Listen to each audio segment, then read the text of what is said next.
All right, guys, we're live at Beard of Darkness Book Reviews, and I have a very special guest, Mr. Andrew Watson. How are you, buddy? I'm right, thanks. How are you doing? Oh, I'm doing very well. I'm very happy and honored that you gave me some of your time to sit and talk with me. Nah, it's great. Looking forward to it.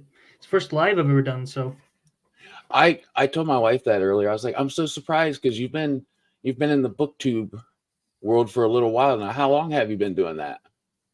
um YouTube I've been on since November of last year is when I Oh, started it properly. wow, that's not as long as I thought. You've got one hell of a following, man. Thank you. Appreciate it. Yeah. Yeah, it's been insane. I was on Instagram before that, so some of them moved over and also the first video did unusually well and I can't figure out why. Oh, I So know it why. did You're it very easy kick-started. to listen to. You're I very appreciate it. easy to Thank you. listen. Yeah, I love your videos, and like I said in the post for this earlier, you're honestly somebody who nudged me into following my passion into the YouTube realm here. So, That's yeah, so awesome to hear. yeah, you're easy to listen to. You do great videos. Your bookshelf is awesome, dude. Thank you. And it's weird because before I knew you were an author, um, I always peeped the Harbinger of Justice on your bookshelf, and I said, I want to know who writes that. That looks like a beautiful cover. And find out that's yours. Yeah, just lure them in with nice photos and then sell them on the book. That's the plan. Exactly, right. So that's kind of been my. I really want to write. I have a huge passion for that, which I found out later in life, by the way. Like at 29, I'm 33, and so I haven't been reading fantasy very long. And Mm. in my head, I said, what better way to um, get a following before doing something like that than to do the YouTube thing and Yeah, maybe get a definitely. following? So Yeah, I like that, man. And sorry if I interrupt you on actually, there's always a little bit of a lag. So I no, it's promise I'm fine. not trying to be rude. Um, so you've been on YouTube for like almost a year then. Yeah, almost a year. A year in November. We got to do something cool. You've got to do something cool to celebrate that 1 year because I man, know. that's gonna be so cool. So Harbinger of Justice. What's the name of the series and what's kind of your blurb for the first book? All right, the I source. came with I came with one handy. Um, it is the Shadowbinders trilogy. Is the first book in the Shadowbinders trilogy, but the trilogy is the start of a bigger series. So the trilogy is like the first little arc, and then there will be a bigger series afterwards I that love that will be you've got written. plans for it like that. Yeah, yeah. That was probably one of the hardest things about writing this is it's preparing and having all these little small things that you're going to pull on later, all these threads, and it's remembering to include these in the first book so you can reference them in book two and three, and then in the bigger series afterwards. So it took so long to make sure that that was all there Oh, I and how I bet. wanted it. So yeah, and no, it's good though. As soon as you get that first book down, it's not easier, but at least you have something to start with, and you can build on. Like a foundation for what you plan to have. For sure. Yeah, definitely. The first trilogy is kind of it follows two characters. We have, make sure it's in the light. We have Naya, who's the female character, and then Rai is the guy in the background. Okay. And originally, Rai was actually meant to be the main character for this book, but I shifted over the focus onto Naya, which is the female. So this is kind of her coming of age story and how she gets involved in the story. And then the second book will focus more on Rai, who's like a mercenary Awesome. type Uh, character. so it's a coming of age. Um, Yeah, yeah. okay. Um, what's what would be the subgenre you would classify that? I don't think it's grim enough to be grim dark, so I probably just call it like dark epic fantasy. I'd use a lot of like world building. Huge inspiration is Brandon Sanderson. I love his world building and how it ties into the plot. So it's definitely high epic fantasy, but it's got a darker twist to it than a lot of these more heroic stories.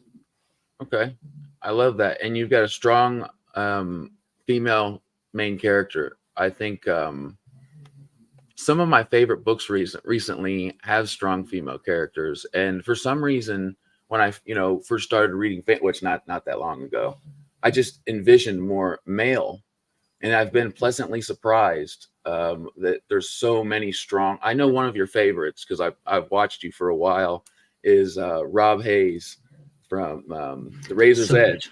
Yeah, what's her Yeah, name? with Eska. Eska. Yeah. Yeah, she's a terrific character. She's really interesting, and that's a pretty dark series as well. That's messed up, but it's great. See, that attracts me even more. It's like I like those darker stories. Maybe there's a little bit of hope, but probably not. But at the same time, I don't know. I just really like the dark fantasy. I like grimdark too. I take that with teaspoons, I guess you'd say, a little bit at a time. I don't think I could strictly read grimdark all the time. I'd be a pretty depressed person. Yeah, yeah. But it's every now and again. I've got a couple books lined up, and all I've heard is they're very traumatic and like emotionally really rough. So at the same time, I've got a Dungeon Crawler Carl on audiobook, which is the most like lighthearted, just fun series ever. It's so ridiculous, but I love it so much. It was Andrew over at Andrew Wizardly Reads.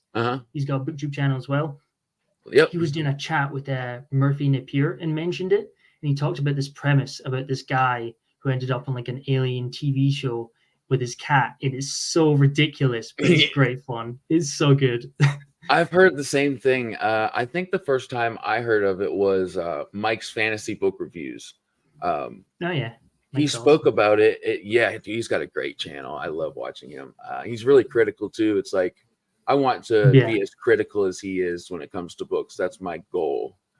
As I sharpen up my skill set for what we're doing here, because there's definitely some things like time management that I talk about a lot.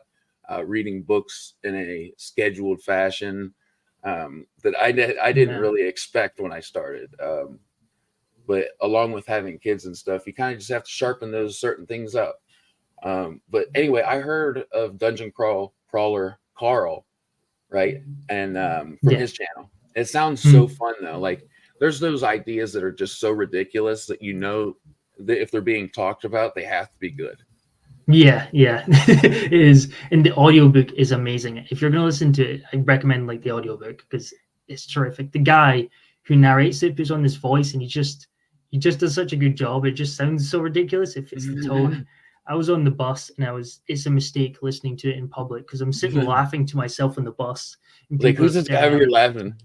Yeah, exactly. So, but it's great. It's really good. Yeah, I definitely have to check that one out. It's a lit RPG, right?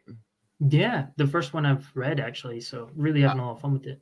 Yeah, so I was going to ask you if that was your first lit RPG. I haven't tried any yet, so I think that I'll start with that same one when I do get into that area. Yeah, it feels like a good starting point. So, what was your inspiration behind your Booktube channel, and then also your book? Yeah, okay, so the Booktube channel was a wee bit weird because I watched Booktube before I found Instagram, and that was kind of how I got back into reading.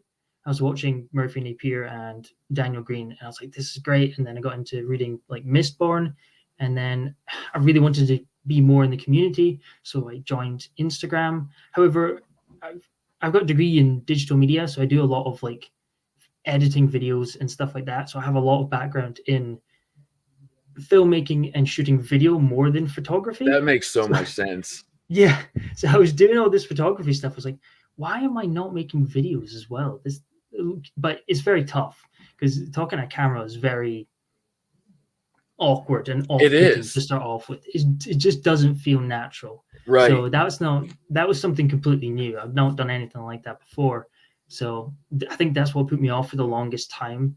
And then I saw Johan from Library of a Viking. He started on Instagram and then he jumped over and made a YouTube channel, and it was all great and his content's great. And I was like, I should do it. I'm just going to do it. So that's kind of what you got to do. Just dive in, right? Yeah, exactly. Yeah. You learn on the go, these types of things, especially with like the talking to the camera part. That is like a skill that you can only work on by doing it. You can't, there's no way of practicing that other than shooting videos. Right. So what about writing your novel, was there an author or anything really that inspired you to say, you know what, I'm going to write this book with this idea? Yeah, I actually wrote a sci-fi book before I wrote this, and it was just for fun. It was before I even go back into reading, really, and I wrote it. It was my first novel. I didn't have an outline. I just kind of wrote, and it wasn't very good. And I knew it needed major reworking to be to the level I wanted it. And I thought, I don't want to work on this novel any longer. And at the same time, I was reading way more fantasy, and I was like, why do I not write fantasy? And I've always been interested in like ancient Egyptian mythology and stuff. So I've always had this like inkling to do like a fantasy with ancient Egyptian influence. It's always just been in the back of my head as something I've wanted to do. So after the sci-fi book, I was like, I'm going to do that. I think that's what I'm going to do next. And then That's awesome. that was, I just, pretty sure it was like a year from starting writing it to the final product. Just went for it. That's awesome. So you find yourself with a passion, and you had a stepping stone, the sci-fi novel you wrote, and you weren't necessarily happy with it, but you took what you learned, and in a year, I think that's a really good time frame between starting a novel, and just from what I know by talking to authors, I haven't done it, of course, but I know that's a pretty good pace, because there's lots of parts of that process that take a while. Speaking of which, I love who I found out that your author is, or cover artist. Mr. Felix. Yeah. It's funny. I was writing it, and what I used to do, I used to write in the mornings, go to work, do some writing in the evenings, and then I used to watch kind of like this, like long form content with different authors, indie authors mainly. And Felix Ortiz was one of the names that just kept coming up. And while I was writing it, I was like, I need to get Felix to do my cover. He's a genius. He's so good. It's insane. What a reputation. Like, he has exploded. For a cover artist, for me, you don't really hear a consistent name over and over again. And really, his has come up so much. And he deserves it, man. He puts a lot of hard work in it, from what I understand. He does great covers. Yeah, he's amazing to work with, because I went in and I had no idea what I wanted for my cover. I'm usually pretty visual. I normally would think, oh yeah, I know what I want for my cover, and I know what I want from cover 2 for book 2. But I had no idea for book 1. So it kind of helps you through the process. Yeah, exactly. We kind of had a couple of sketch like composition stuff, so we had like a rough idea, and we could take it this direction or that direction. It was in an interview. He was talking about how he likes having some creative freedom on his briefs, and that was part of the reason why I thought I want to work with him, because he knows what he's talking about, and if he enjoys like taking the reins a wee bit, that's who I want to work with, because I'm not sure what I want for my cover. I kind of had a rough, like, I wanted it to be very yellowy, orange, golden for the aesthetic of the book, but much more than that was. So what you said about you're into what was the mythology, the Egyptian mythology? Ancient Egyptian mythology, yeah. Okay, so I didn't know much about the blurb of your book or anything. That's the first thing I thought of when I looked at your cover. I wanted to make sure you knew that, because I said there's going to be the clothing that the characters are wearing on the cover. Which, by the way, when I put cover art in this thing, that the background here that formatted behind us, it like sometimes doesn't work, and sometimes it does, because I can't format it. It takes the picture and does what it does. And I was glad at least half of the characters popped up there. It's a really pretty cover. Great. We've got and you do this side. We've got her as well. It's just like she's joining in. Yeah, exactly. That's hilarious. So other than, what do you enjoy more? Do you like writing or making like your blogs or videos more? Oh, that's tough. That's really tough. I really like both.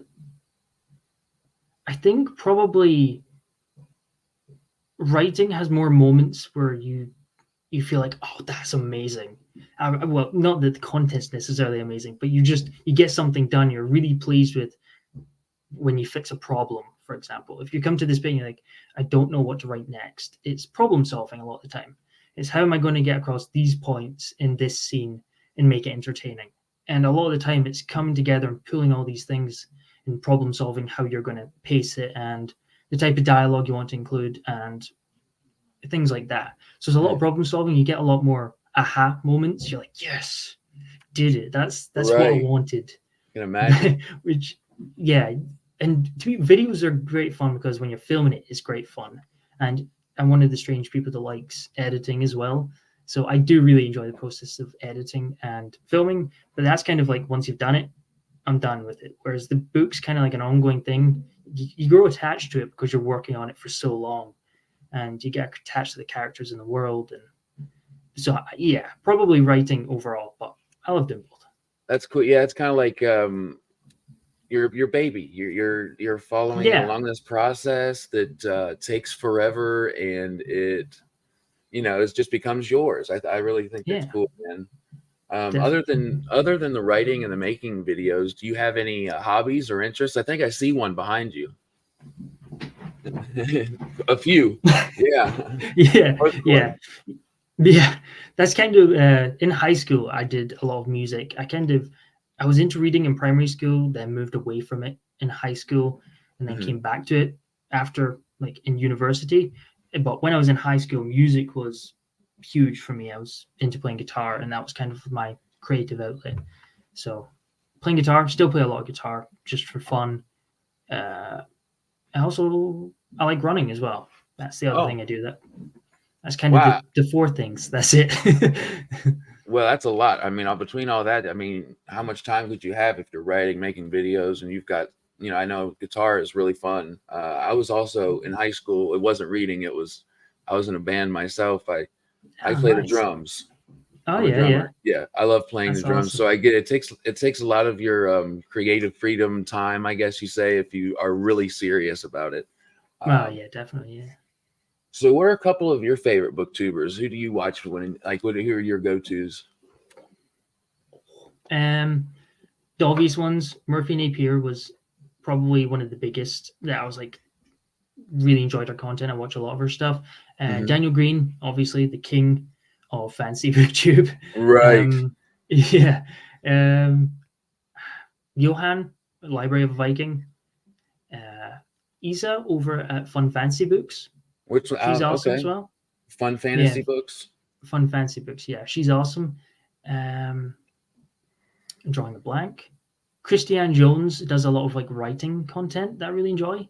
But she like her filming and how she edits it is just so slick, and it's just really nice atmosphere in her videos. So she's great for writing stuff. And Prose Project, Reagan over Prose Project. She's awesome. Great too. That's awesome. That's a lot, man. That's and there's some really good ones.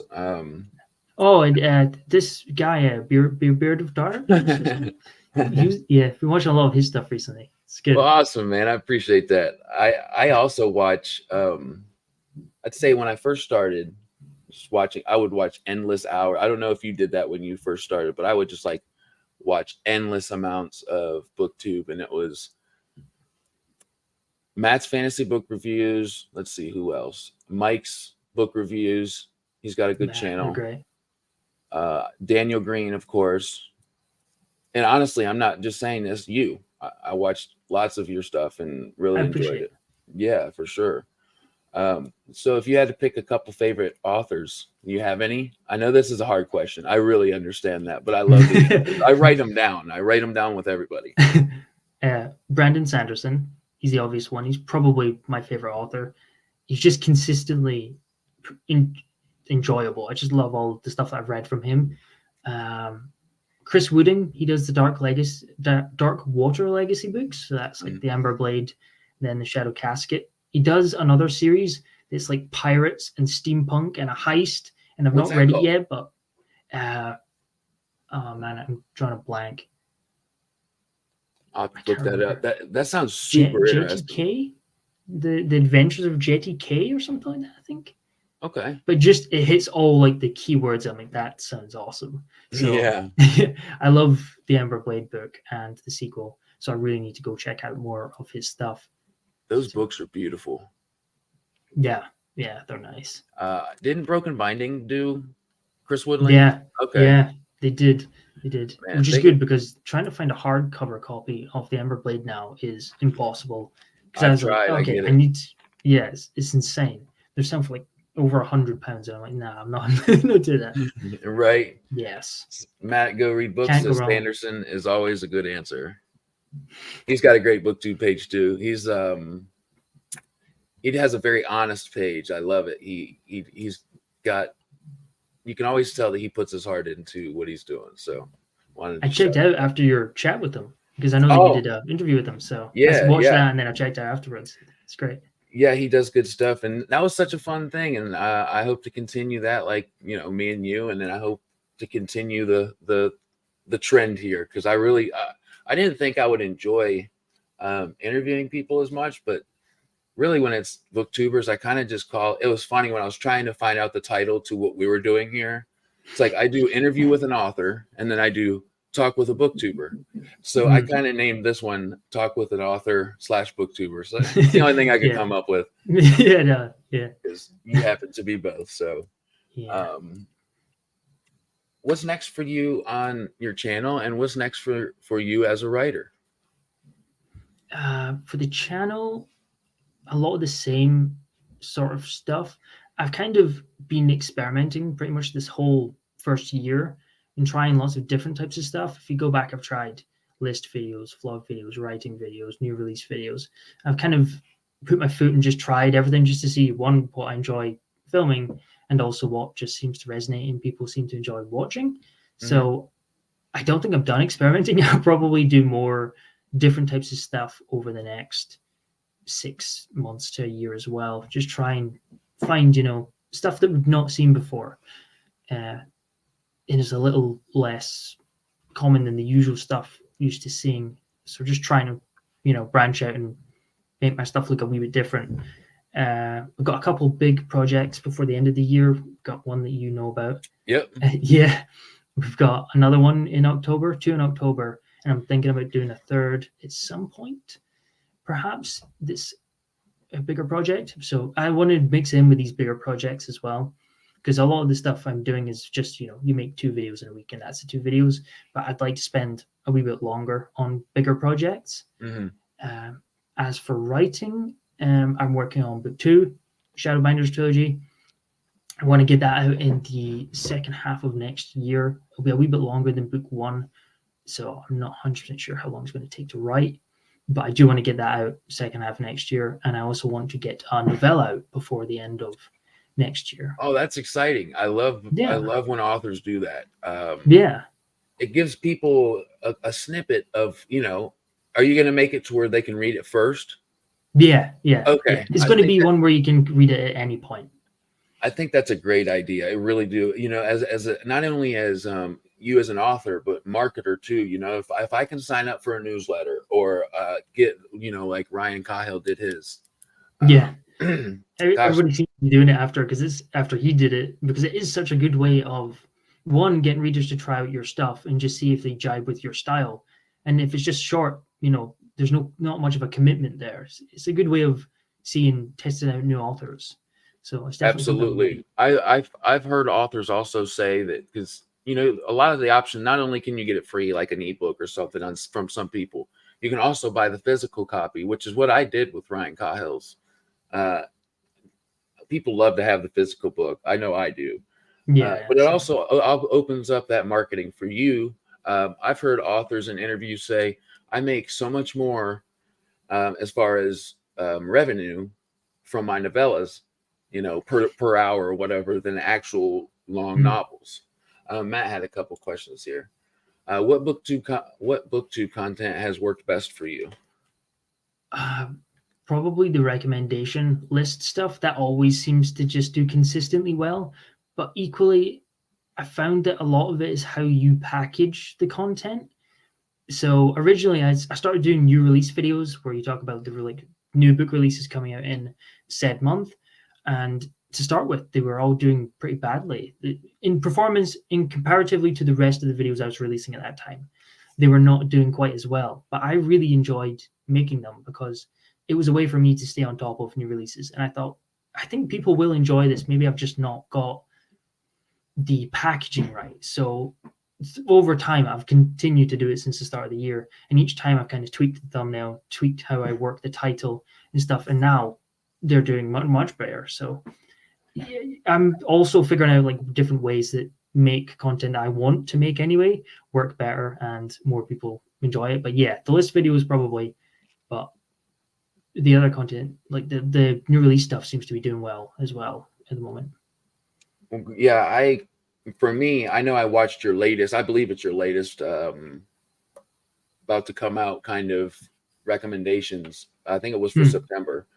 Yeah. That's very interesting. That's an absolute must watch for me. Because who doesn't want to know what's about to come out in the new hype?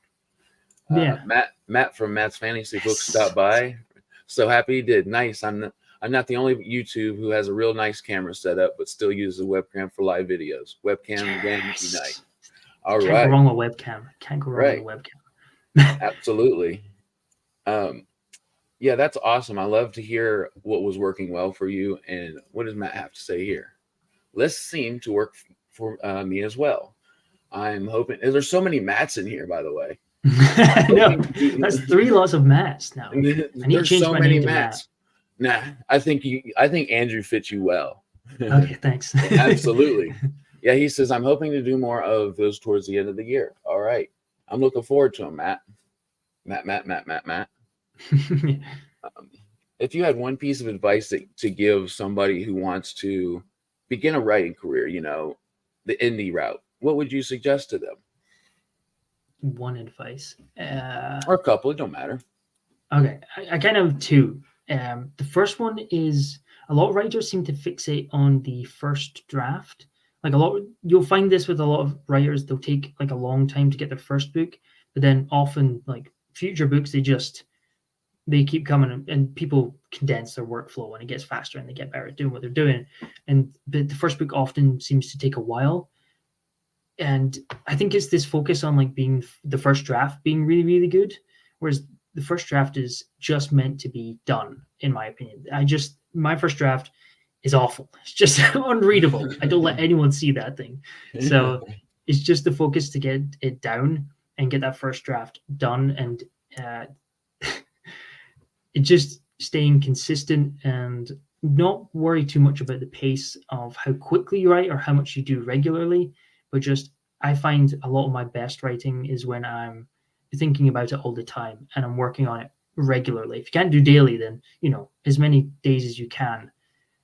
That level of consistency really helps just keep me in the mindset of writing. And once you get the first draft down, it's a lot easier to deal with fixing a first draft than making a good last draft first, if that makes sense. That absolutely makes sense. I like the way that you put that, because that absolutely makes sense. I also hear when you're speaking about your videos and how you make them, I hear what did you go to the university for? Digital media. I can hear that. I didn't want to say it wrong. I knew it was digital something. Digital media, yeah. I can hear that in what you're saying. Like it's switching up the packaging of your video, especially because that makes a lot of sense. Like if what you're doing isn't working as well as you'd like it to, let's try this variable or let's try that variable. And you've taken what it sounds like a lot of time to tighten that package up, and that's not easy from somebody who had no idea to somebody who does it a little bit, every week. Yeah. It's time consuming. The editing takes a long time. You really have to be into what you're doing to consistently try to get better at it. Definitely. I've had writers ask me if like YouTube and that sort of taking that route to promote your own work is a good way of doing it. And I think for most people, the answer would be no, just because you need to stay so consistent. And it is a different skill set completely. I mean, the filmmaking, the editing, and then all the, the fancy YouTube algorithm stuff, like how to design thumbnails to get more clicks and that type of stuff. Those are all completely different skills from writing. And most writers just won't have the time or the interest to do that on top of writing because it is so full on and it's a lot of different skills that you need to pick up. Yeah, that's impressive, by the way. You've got all these different hats on and they all take different skill sets. Matt asked I was just lucky. Andrew, when writing your book, were there any moments where you needed to do a major rewrite of certain chapters or sections? There was one. There was one chapter that needed completely ripped out and rewritten, and it was because there was so many small things that weren't right. It was just it was actually my editor Sarah who said she had comments, and it was like, this isn't quite right, this isn't quite right, this isn't quite working, not jiving with this. And it got to the point where the whole chapter was just not great. We're like, right, okay, what am I doing with this chapter? So we just kind of, Sarah's great because we kind of bounced back ideas back and forth a bit, and we talked, and we just figured out what is the chapter meant for, why have I got this chapter here, what's the A to the B point in this chapter, what are we doing? And then I just rewrote the whole thing just because it was easier than fixing all these minor problems throughout the whole thing. It was easier just to scrap it and rewrite it. So there was one I had to completely rewrite. That was a quick answer. So that must have been an emotional time, I'm sure, a challenging time. And I see that was an instant light bulb. Yeah. It wasn't too bad. When you're writing, you do get connected to certain parts of the story, but other parts, you don't necessarily, you're not that bothered about changing it because it was still getting to this point. So I didn't mind changing the path in between. That's a lot of how I write. I have this is how I outline. I have the main plot beats all planned out, but I have no details of how to get between these plot points. So as long as I'm sticking within this outline and moving from point to point, I can change how I do that, and how a lot of that's just discovery written. Whereas that's really good advice, I think. Somebody who wants to watch this video in the future and know more about your writing, man, that's really good advice. I can picture what you're saying, and even though I've not been through that process, understand what you're saying. So you've got these bullet points in your head, and then you write them down, and to stick to those, I'm sure, is a challenge in itself. And I think one of the questions that I wanted to ask you too about that similar sort of thing is, you said you started thinking that what character was going to be your main character and ended up being the female. Was it just purely the way your writing took you, or was there another reason? Yeah. So when I was, it was kind of a mix. I was outlining it, and Rai, the male character, just plays a bigger part in the overarching story. I was thinking, right, he's the main character. This is his trilogy. He's the main character. And then I was reading, I have it right here. All right. I was reading Save the Cat Writes a Novel. And one of the things that they said in that was your main character should be the character that goes through the most. And I looked at my outline, I thought, Naya goes through way more in this first book than Rai. So I just kind of shifted the focus more onto her and more about her story, and left Rai to be a wee bit more of a mysterious character. You do get bits of him in his past, but it is a wee bit more broad than it is with Naya, because we'll get further details and flashbacks in book 2. So that was kind of the turning point when I read that line, that the character that goes through the most should be the main character. And I was like, I like that. Yeah, I think that's so cool. One of the things that really comes through as a portrayal of your dedication and your passion is that you've read and done research about how to write a book, and you're taking that advice, you're talking about it, you're doing it, and man, I really look up to that, and that's awesome. I'm so happy for you. I appreciate it. Absolutely. So I always kind of touch on, where can people find your books? Where can they buy what you write? Where can they kind of follow you also, like your social links? Ebook is only available on Amazon, but you can get it on Kindle Unlimited for free. So if you're opted into that, you can get that. The paperback and the hardback are pretty much everywhere. You can get them in most retailers because I published with Ingram Spark. So they're available on Amazon, Blackwell's, Worsted, Barnes & Noble, anywhere you can find books. They're normally there. I've not found one that doesn't have it yet. So I know people in other countries have local bookstores and things, and they managed to find them there. There that's super cool, dude. Yeah, there's a website I didn't know of that people were buying my books from. I'm like, that's awesome. It's insane. Yeah. And Broken Binding, I have a soft spot in my heart for Broken Binding. I love Broken Binding. Heck yeah. available there too for signed book plate copies are available on Broken Binding. So a couple of those links I did miss, and that's why I always ask it. So I wrote them down. They will also be in the description after I play with the description after this. Oh, for sure.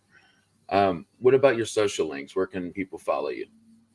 I am the_fools_tale on YouTube and Instagram. And I don't really use Twitter or X, whatever you want to call it nowadays, but I am on there too, and I can't remember my username. I have that in the link below.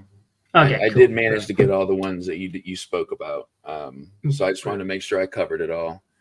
Well, I always end the session with this question. Has there been anything we haven't touched upon that you'd like to speak about or highlight? I'd love to hear it. No, I don't think so. Awesome. Good questions. Covered pretty much all the stuff. So, awesome. Yeah.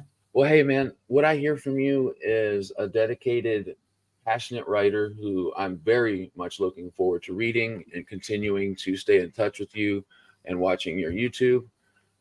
I will have the links below for all of those areas in which people can get your books, your socials. And I just wanted to personally thank you a whole lot for stopping in and spending some time on my channel. And I feel honored. No, thank you very much. This was great fun. This is the first live I've ever done, and I'm glad it was with you on here, because I've been watching all your stuff recently, and it's been top notch. It's been really good.